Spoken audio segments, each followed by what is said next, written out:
साथियों RPF constable के जो पेपर चल रहे हैं, जितनी भी शिफ्ट हो चुकी हैं, उन सभी शिफ्टों के आधार पर एक ऐसा एक्सपेक्टेड पूरा मॉडल पेपर साथियों आपके लिए तैयार किया गया है। जिस मॉडल पेपर को अगर आप सीरियस होकर साथियों पढ़ लेते हैं, इसको देख लेते हैं, तो मेरा मानना है कि पेपर आपका बड़ी ही आराम से क्रैक हो सकता है।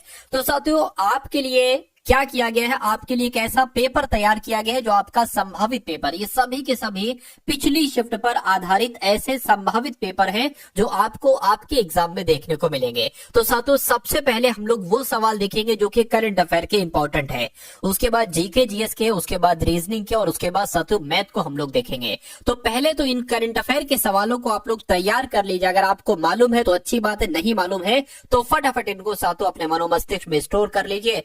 देखिए पहला सवाल है, कह रहे कि हाल ही में किस देश ने मृत्यु दंड पर रोक लगाने के लिए कानून बनाया है। तो जिम्बाब्वे देश ने साथियों मृत्यु दंड पर रोक लगाने के लिए कानून बनाया है।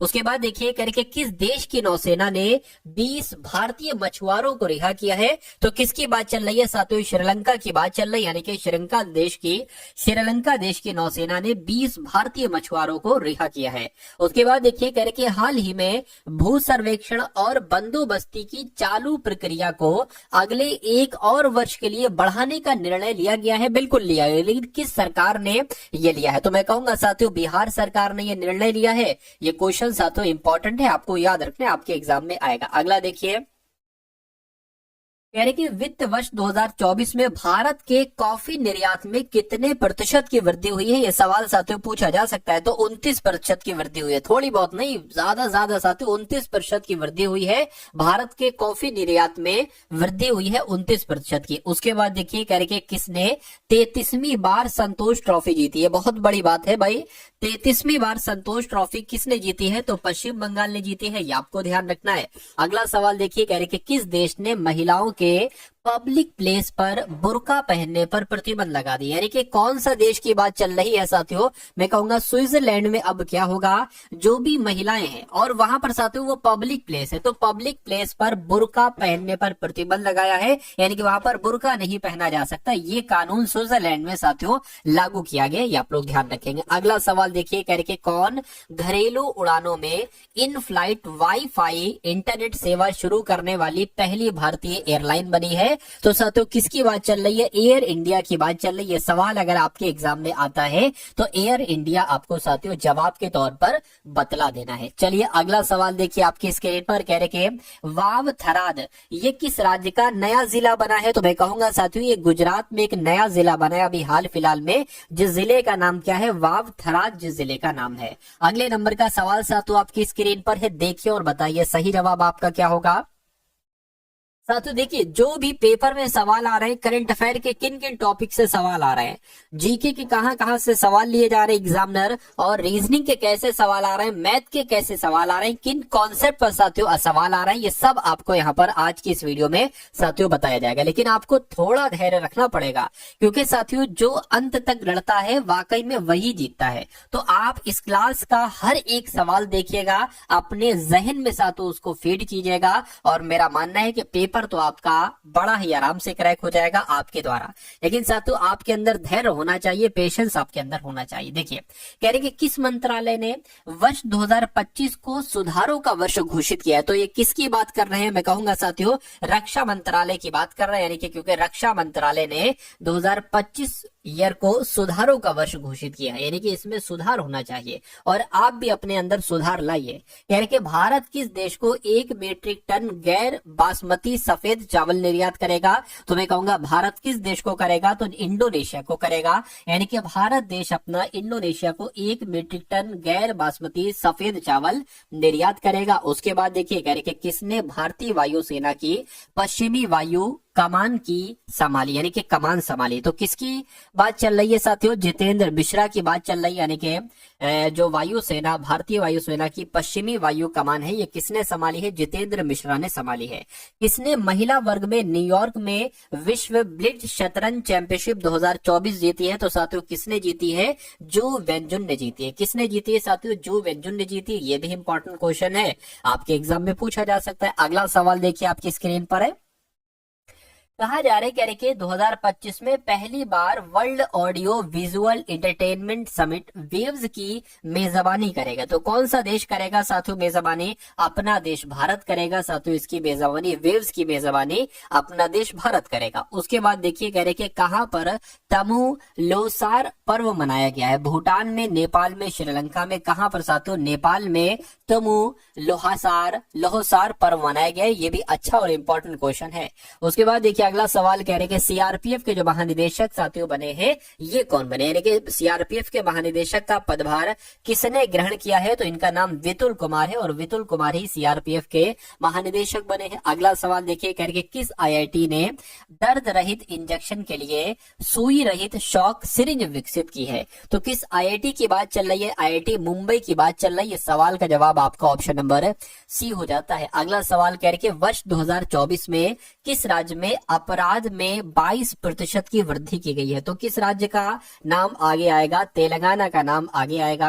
यानी कि 2024 में तेलंगाना में अपराध में 22% की वृद्धि दर्ज की गई। ये भी साथियों इंपॉर्टेंट क्वेश्चन है। अगला सवाल कह रहे कि कौन सा देश 2023-24 में अब तक का सर्वाधिक कोयला उत्पादक देश बना है? तो किस देश की बात चल रही है साथियों मुझे बताइए।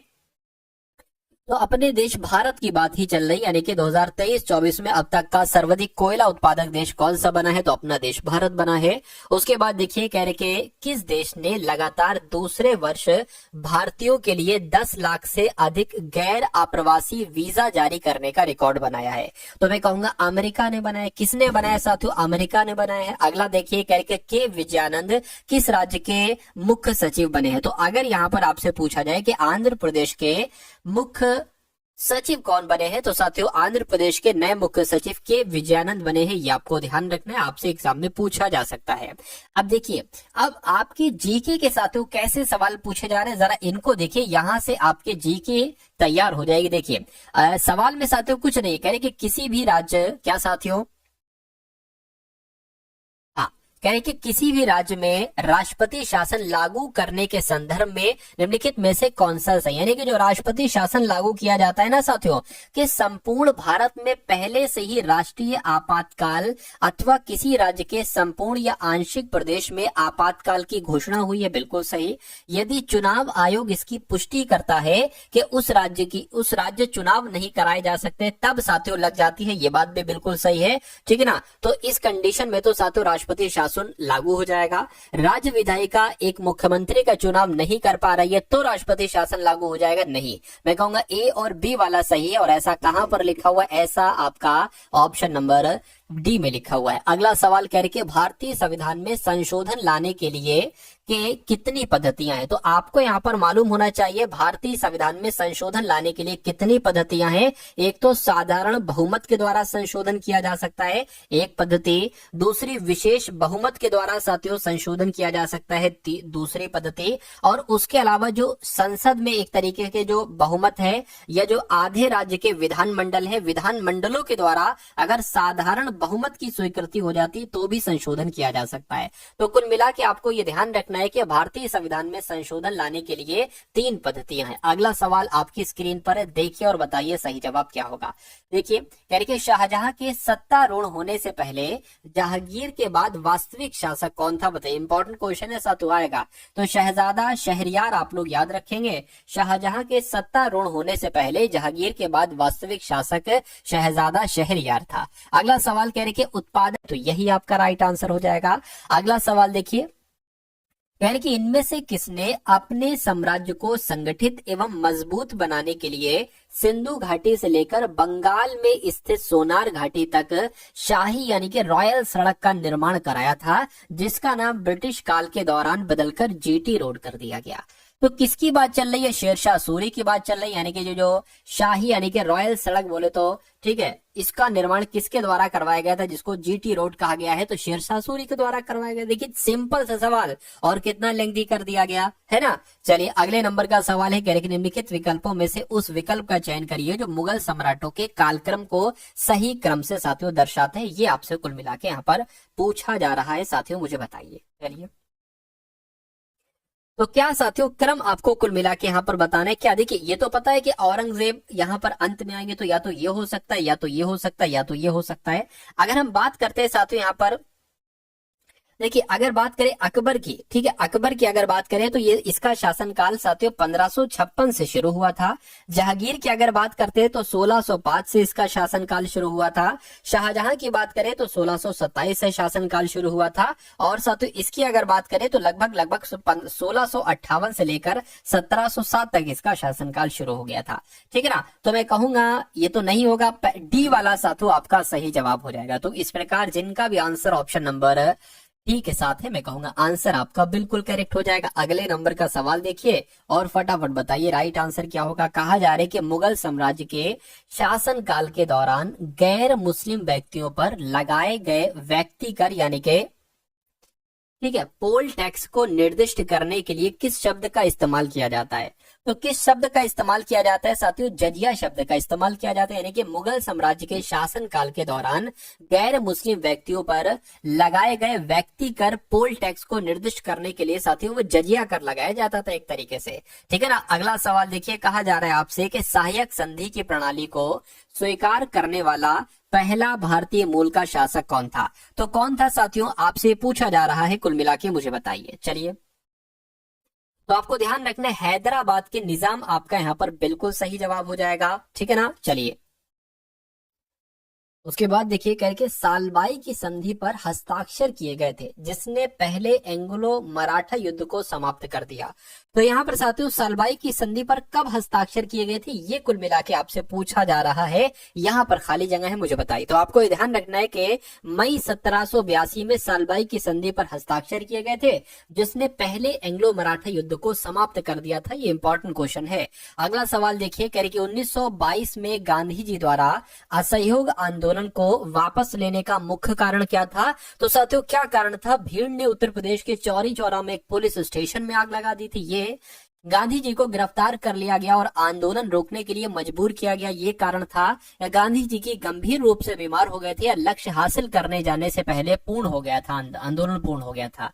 तो मैं कहूंगा इसका जो सही कारण होगा वो ऑप्शन नंबर ए वाला होगा, यानी कि आंसर आपका ऑप्शन नंबर ए हो जाएगा। ठीक है ना।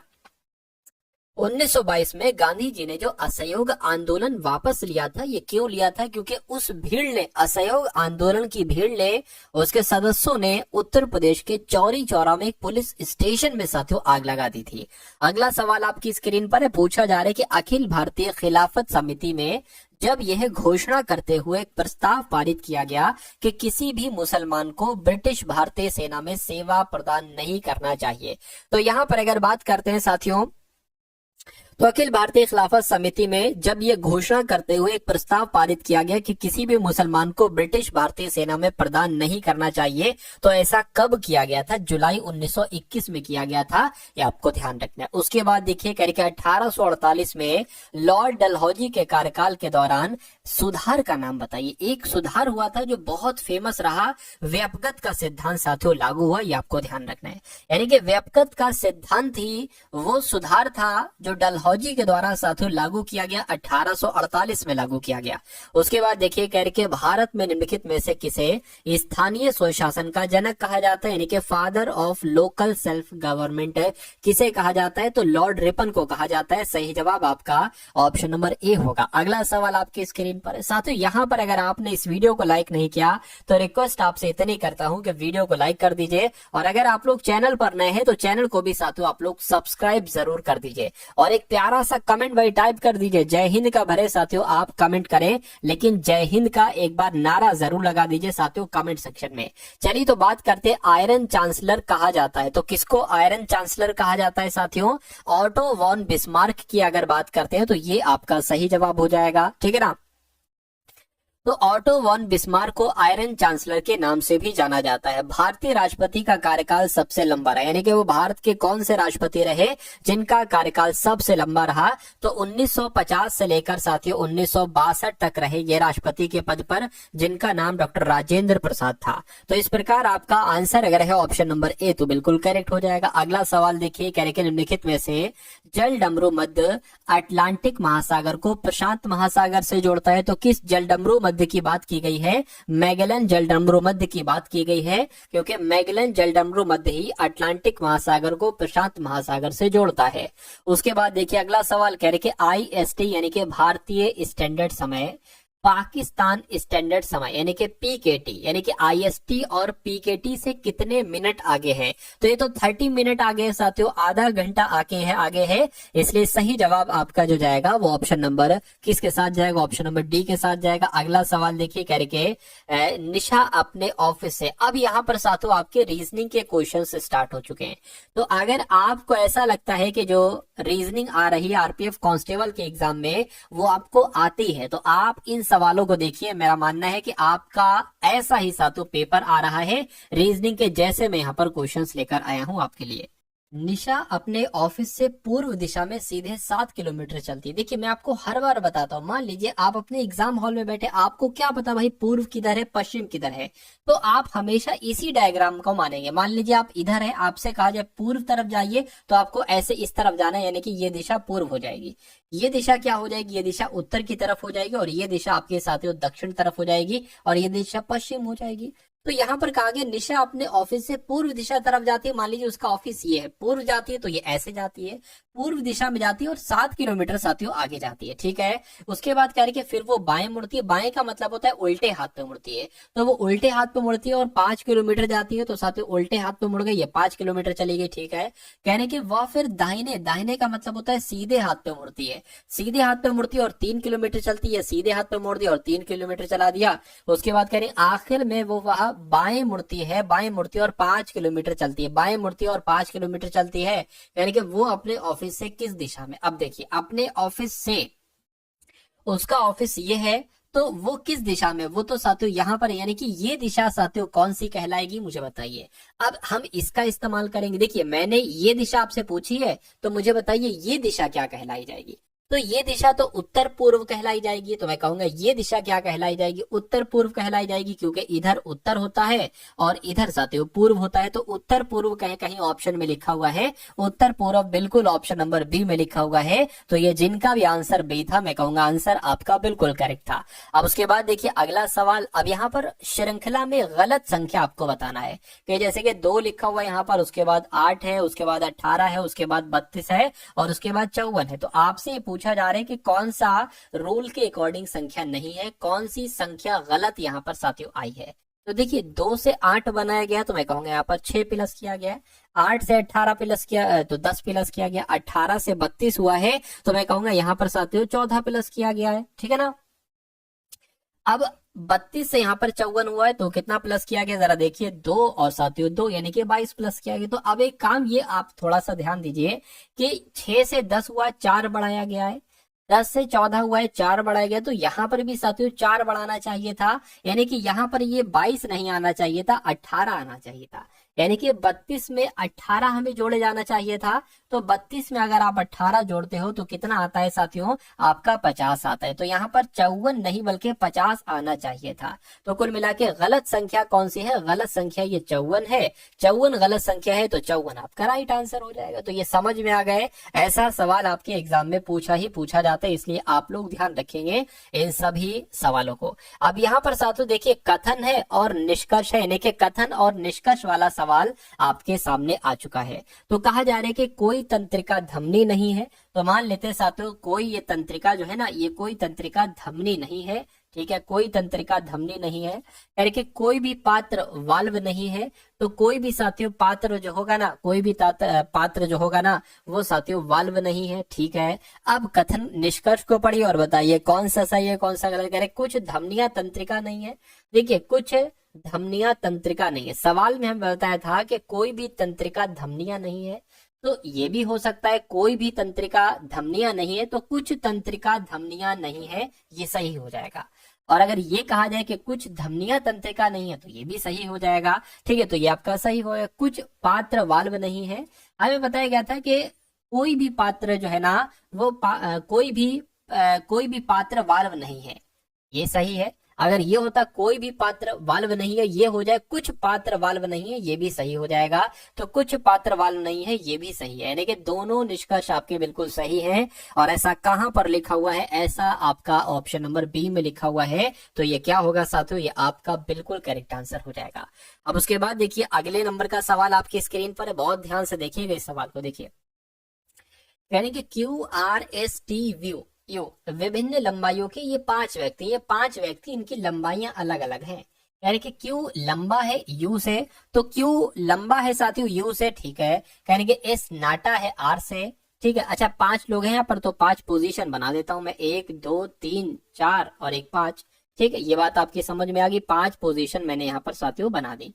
चलिए तो अब क्या कहा जा रहा है यहाँ पर? कह रहे कि इस नाटा है आर से और सबसे नाटा नहीं है, ठीक है। इस नाटा है आर से, तो इस नाटा है आर से, तो मान लीजिए साथियों इस नाटा हो गया आर से, ठीक है। ये मैंने बना दिया, यानी कि आर लंबा है और इस उससे छोटा है, इसका मतलब यही तो होगा। इस नाटा है आर से लेकिन सबसे नाटा नहीं है, ठीक है। यानी कि इस जो होगा साथियों ये सबसे नाटा भी नहीं होगा, यानी कि टी दूसरा सबसे नाटा है, यानी कि सबसे नाटा तो ये हो जाएगा। तो दूसरा सबसे नाटा, एक काम आप ये करिए, ठीक है, एक काम आप ये करिए, यहाँ पर एक बढ़ा लीजिए और इसको साथियों हटा दीजिए, इस वाले को हटा दीजिए। अभी भी साथियों 5 व्यक्ति हैं, तो टी दूसरा नाटा, पहला नाटा ये होगा, टी जो है ना वो दूसरा सबसे नाटा हो जाएगा, ठीक है। यानी कि आर लंबा है टी से लेकिन नाटा है क्यू से, तो आर किधर गया? आर लंबा है टी से, बिल्कुल सही, लेकिन नाटा है, ठीक, लेकिन टी से नाटा है, ठीक है ना, लेकिन टी से नाटा है। क्या कहा जा रहा है? आर लंबा है टी से, आर लंबा है टी से, ठीक है, टी से, लेकिन नाटा है क्यू से, ठीक है। लेकिन ये नाटा जो है ना, नाटा क्यू से है, तो टी से, ठीक है, मतलब टी से नाटा है, मतलब टी नाटा है, एक तरीके से कहा जा रहा है। तो क्यू साथियों कुल मिला के आपका यहाँ पर आ जाए, क्योंकि यही जगह आपकी बची हुई है। तो QRST बचा के यू, तो यू जाहिर सी बात है यहाँ पर आ जाएगा। तो कितने लोग आर से नाटे हैं परंतु लंबे हैं? क्या साथियों क्या लिखा हुआ है? यानी कि कितने लोग आर से नाटे हैं परंतु यू, यहाँ पर यू आएगा, परंतु यू से लंबे हैं।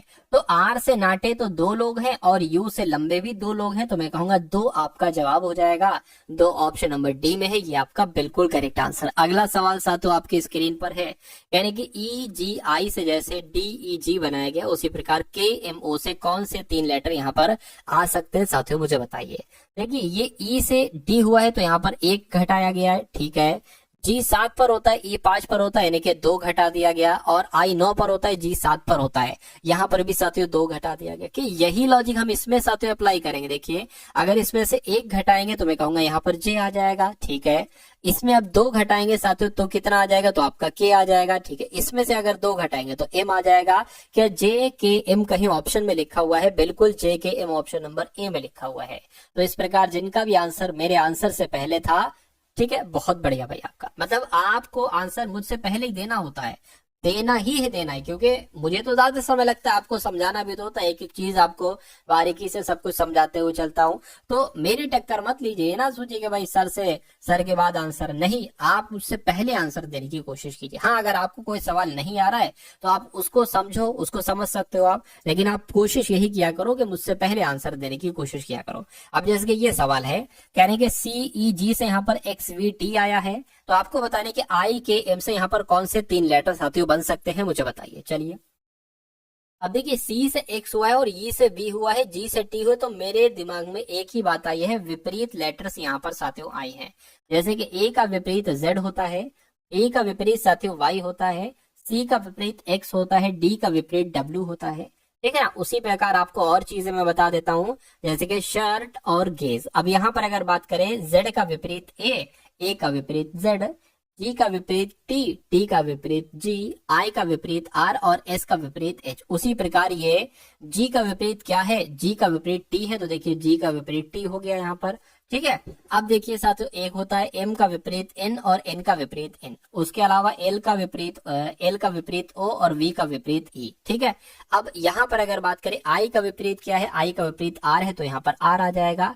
एक होता है P के मूवी देखी होगी, P का विपरीत K हो जाएगा, तो K का विपरीत क्या हो जाएगा? P हो जाएगा। और एक देखिए M का विपरीत N, तो यहाँ पर N आ जाएगा। तो कुल मिला के RPN कौन से ऑप्शन में लिखा हुआ है? RPN ऑप्शन नंबर डी में लिखा हुआ है। ये आपका बिल्कुल करेक्ट जवाब, करेक्ट आंसर हो जाएगा। चलिए अब उसके बाद देखिए अगला सवाल आपकी स्क्रीन पर है। ये अच्छा सवाल है साथियों। कहने के नीचे दिए गए प्रश्न में दो कथन 1 और 2 शामिल हैं। ठीक है, यानी कि क्या कथनों में उपलब्ध कराए गए तथ्य प्रश्न का जवाब देने के लिए पर्याप्त हैं या प्रश्न का जवाब देने के लिए पर्याप्त नहीं है?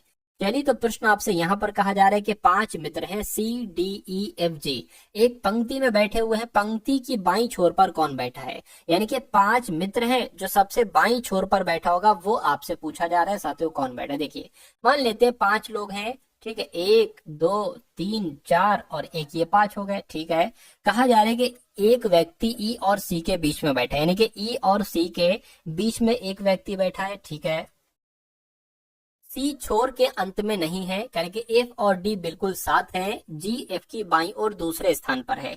तो कहा जा रहा है साथियों जी जो है ना एफ के बाईं दूसरे स्थान पर है। मान लीजिए एफ हमने यहां पर बैठा ला, तो एफ के बाईं और दूसरे स्थान पर कौन, यानी कि यहाँ पर साथियों जी आ जाएगा। इसमें कोई दिक्कत नहीं, कोई दिक्कत नहीं। अब देखिए यहाँ पर अगर बात करें एफ और डी बिल्कुल साथ है, यानी कि अगर एफ यहाँ पर है साथियों तो मैं कहूंगा यहाँ पर डी आ जाएगा, या तो यहाँ पर डी आ जाएगा या यहाँ पर डी आ जाएगा, कोई दिक्कत नहीं है। ठीक है, उसके बाद कहने के एक व्यक्ति ई और सी के बीच में बैठा है। ई और सी के बीच में बैठा है, सी छोर के अंत में नहीं है। तो साथियों सी छोर के अंत में नहीं है ये कहा जा रहा है। तो कुल मिला के अगर बात करें साथियों, एक काम करिए। ठीक है, ई अगर आप यहां पर बनाकर देखें ई और सी, देखिए ई और सी के बीच में एक व्यक्ति ई और सी के बीच में बैठा है। ई और सी के बीच में हमने बैठा दिया जी। सी छोर के अंत में नहीं है, सी छोर के अंत में नहीं है, ये बात भी बिल्कुल क्लियर है। यानी एफ और डी बिल्कुल साथ में बैठे, एफ और डी बिल्कुल साथ में बैठे हैं। तो एक काम करिए साथियों, अगर यहाँ पर हम एक बढ़ा देते हैं और यहाँ से हम एक इसको हटा देते हैं। ठीक है, तो हो गया एफ और डी बिल्कुल साथ में बैठे। एफ के बाईं और दूसरे स्थान पर जी है, तो ये बात भी बिल्कुल सही है। तो 5 लोग थे, पांचों को आपने बैठा दिया EGCFD। तो सवाल में आपसे कुल मिला के पूछा क्या जा रहा था कि मतलब ये इन दोनों से आंसर निकल सकता है या सिर्फ एक से? तो मैं कहूंगा साथियों कि कथन 1 और कथन दोनों के तथ्य मिलाकर प्रश्न का जवाब देने के लिए पर्याप्त होंगे, यानी कि सिर्फ कथन 1 से जवाब आप नहीं दे पाएंगे। ठीक है, तो सवाल में पूछा गया था कि पंक्ति की बाईं छोर पर कौन बैठा है, तो पंक्ति की बाईं छोर पर साथियों ई बैठा है। ई बैठा है तो ये आपका बिल्कुल करेक्ट आंसर हो जाएगा। अगला सवाल देखिए आपकी स्क्रीन पर है। एक विशेष कोड भाषा में 6 को 2 लिखा जाता है। क्या साथियों 6 को यहाँ पर 2 लिखा गया है और 9 को यहाँ पर 3 लिखा गया है, तो उसी कोड भाषा में 18 को साथियों क्या लिखा जा सकता है, मुझे बताइए। देखिए 6 है, जैसे कि 6 है तो 6 को 2 कैसे लिखा जाएगा? अगर इसकी भाग हम 3 से कर दें तो साथियों इसको 2 लिखा जा सकता है। अब जैसे कि यहाँ पर 9 है, 9 को यहाँ पर 3 कैसे लिखा जा सकता है? जब इसकी भाग हम 3 से कर दें, 3 एकम 3, 3 3 और तो 3 आ सकता है, 3 आ सकता है। अब 18 है, 18 को साथियों क्या लिखा जा सकता है? इसकी भी भाग अगर हम 3 से करेंगे तो 3 छंग 18 हो जाएगा, यानी कि 18 को 6 लिखा जा सकता है। तो 6 किस ऑप्शन में साथियों? ऑप्शन नंबर सी वाले में है, और जिनका भी आंसर ऑप्शन नंबर सी है तो बिल्कुल करेक्ट हो जाएगा। अगला सवाल देखिए, राम बिंदु ए से पूर्व दिशा में 5 किलोमीटर चलता है और अपने बाएं मुड़ जाता है। तो मान लीजिए साथियों अभी यहाँ पर है साथियों, क्या राम यहाँ पर है और बिंदु ए से पूर्व दिशा में साथियों 5 किलोमीटर जाता है। 5 किलोमीटर चला दिया, यानी कि बाएं मुड़ता है और 10 किलोमीटर जाता है। तो साथियों इसको बाएं मुड़ा दिया और 10 किलोमीटर ये चल गया। ठीक है, कह रहे कि वो फिर बाएं मुड़ता है और 2 किलोमीटर चलता है। बाएं मुड़ता है साथियों और 2 किलोमीटर चलता है। ठीक है, यानी कि अब वो दाएं मुड़ता है और सी पर पहुंच जाता है। क्या साथियों? दाएं मुड़ता है। ठीक है, दाएं क्या लिखा हुआ है, इधर गया और 2 किलोमीटर चलकर दाएं मुड़ जाता है और पहले बिंदु सी पर पहुंचता है। ठीक है, पहले बिंदु सी पर पहुंचता है, सी पर पहुंच गया और कह रहे फिर वो 4 किलोमीटर चलता है, बिंदु डी पर पहुंचता है। 4 किलोमीटर जाता है और ये बिंदु यहाँ पर डी आ जाता है। यानी कि अगर ई बिंदु डी और सी का मध्य है, यानी कि डी और सी का मध्य है ये, तो यहाँ पर साथियों ई है, इनका कहने का मतलब है। यानी कि दो बिंदु ए से ई तक उसके द्वारा तय की गई दूरी, तो कितनी दूरी उसने तय की? ठीक है, कहने के ए और ई यहां तक दूरी आपको बताना है। देखिए 5 हो गया, 5 और ये 10 तय की। ठीक है, और फिर ये साथियों 2 तय की उसने, और फिर ये ऊपर यहां तक जाने के लिए 2 तय की। तो मैं कहूंगा 15 और 4 19 किलोमीटर की साथियों उसने दूरी तय की। तो 19 किलोमीटर की दूरी कहां पर लिखी हुई है? ऑप्शन नंबर बी में लिखी हुई है।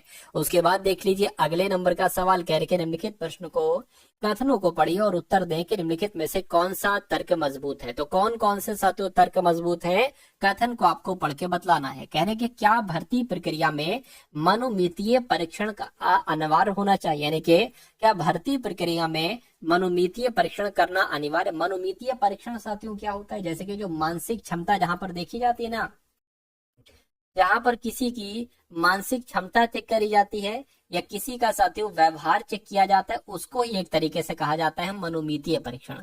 तो क्या भर्ती करते समय ये सब चीजें देखना चाहिए? तो कह रहे हैं कि हाँ भैया देखना चाहिए। क्या? हाँ देखना चाहिए। हमें इस काम के लिए ऐसे उम्मीदवारों का चयन करना है जो दबाव की स्थिति में भी स्पष्ट निर्णय ले सके। ये बात बिल्कुल सही है।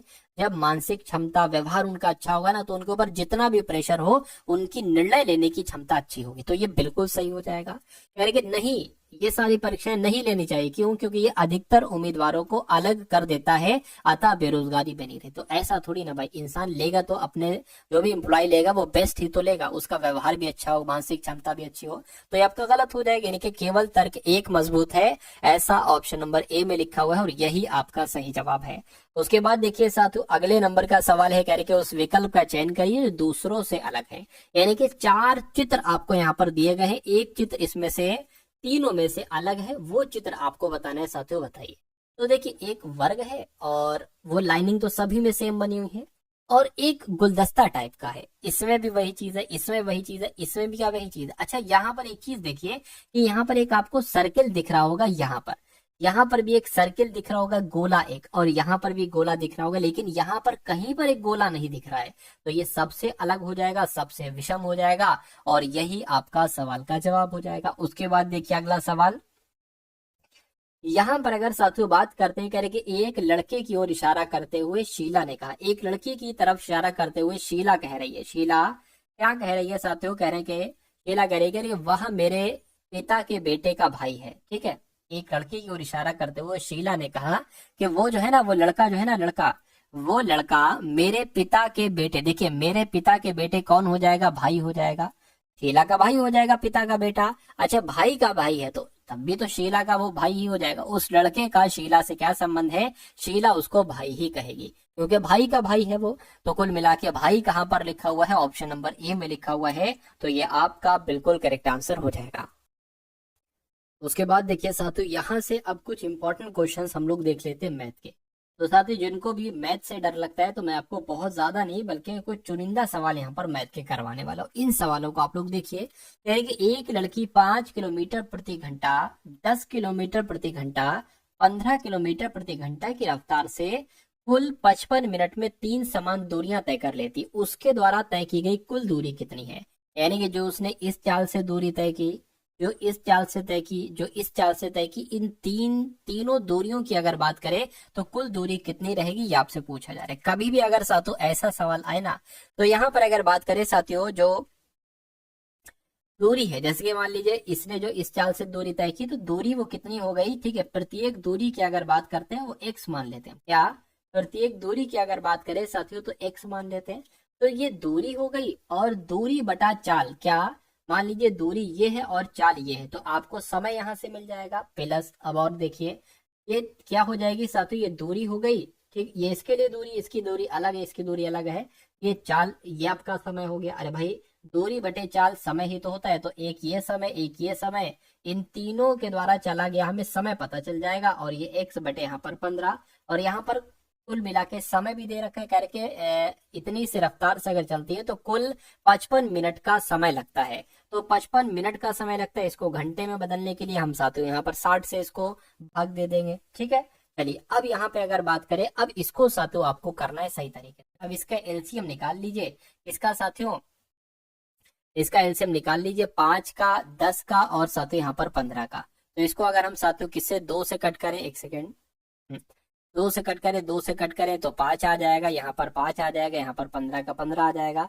3 से कट करें 5, 5 और 5 आ जाएगा। अब 5 से कट करना पड़ेगा, 3 दूना 6, 6 पंजे 30, यानी कि 30 कुल मिला के आ जाएगा। अब देखिए, अब आप इसको पता कैसे कैलकुलेट करेंगे? बटे में तो यहाँ पर 30 आ जाएगा, लेकिन 5 की भाग 30 से करोगे तो 5 छंग 30 यानी कि 6x आएगा, 10 तिया 30 यानी कि 3x आएगा, 15 दूना 30 यानी कि 2x आएगा, बराबर कितना हो गया?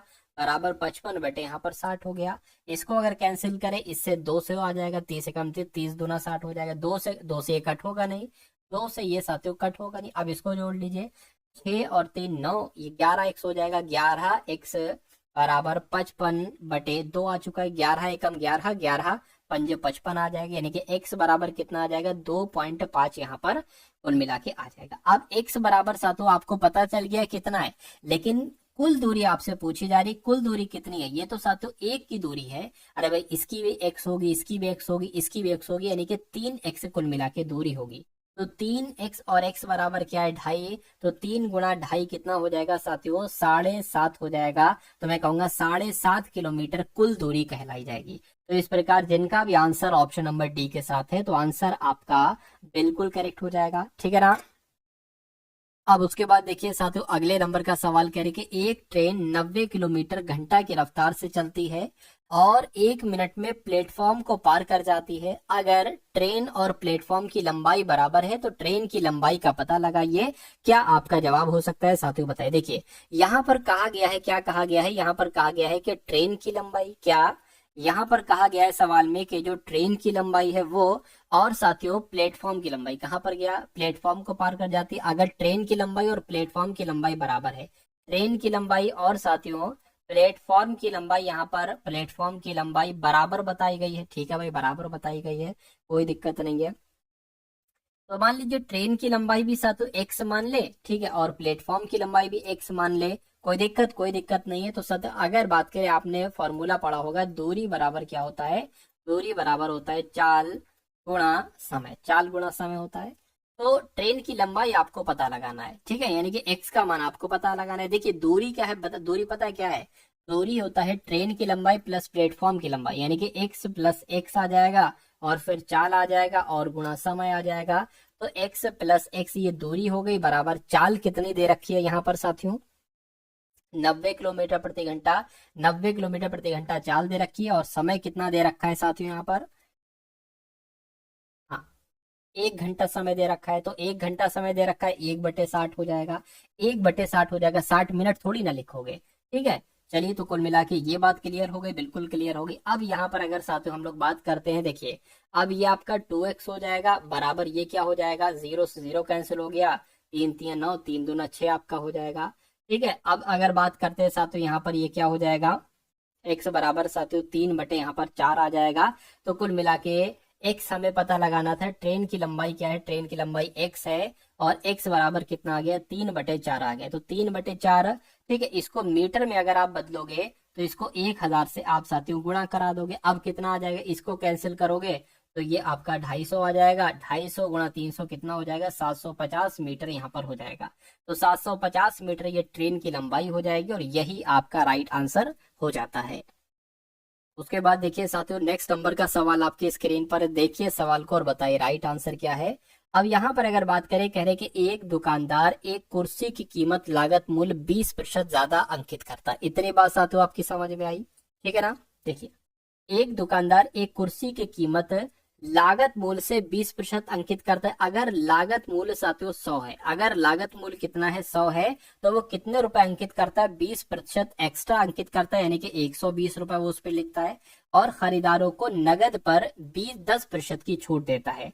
यानी कि कहता है 120 रुपए की है ये, और 10% की छूट दे रहा हूं, यानी कि वो इसको 90% में बेच रहा है। ठीक है, 0 से 0, 0 से 0 कैंसिल हो गया, यानी कि वो इसको साथियों 12 नीम 108 रुपए में साथियों वो इसको बेच रहा है। तो कह रहे हैं कि उसे कितना प्रॉफा होगा, कितना प्रॉफिट होगा।